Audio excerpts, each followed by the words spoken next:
By now, you've probably heard it. This woke ideology. Weak and woke? Wokeism. Over. Woke lunacy. And over. Woke beliefs and policies. And over again.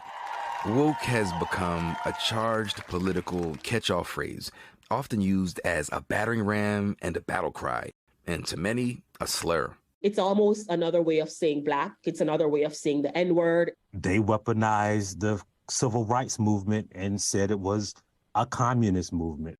Before it was a pejorative, woke was about black safety and empowerment. In the early 20th century, when Jim Crow had its grip on America, white supremacist danger and violence was a constant threat. So black folks had to keep their eyes open, literally and figuratively. They had to stay woke. But what's the real actual definition of the term woke? It's to be awake to what's happening around you, particularly when it comes to systemic injustice. The roots of woke run deep to the heart of Black America's fight for equality. In the 1930s, bluesman Huddie Ledbetter, a.k.a. Leadbelly, penned a protest song in honor of the Scottsboro Boys, a group of black teens falsely accused in Alabama of raping two white women. Scottsboro Boys, they tell you what it's all about. I advise everybody to be a little careful when they go along through that, but stay woke, keep their eyes open. And since then, it has become part of the cultural lexicon. And that's what it's always meant to black people for almost 100 years now. By the late 80s, woke was showing up in black art, like Spike Lee's classic film, School Days. Wake up!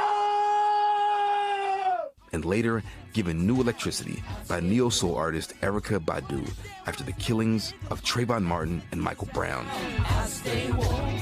And in 2020, woke crossed over from black culture to the mainstream, following the murder of George Floyd.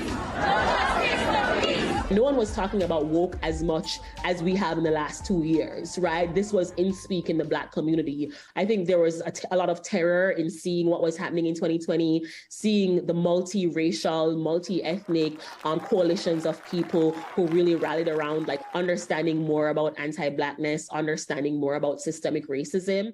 Today, woke has become an ideological lightning rod and dividing line, a warhead in the latest culture wars.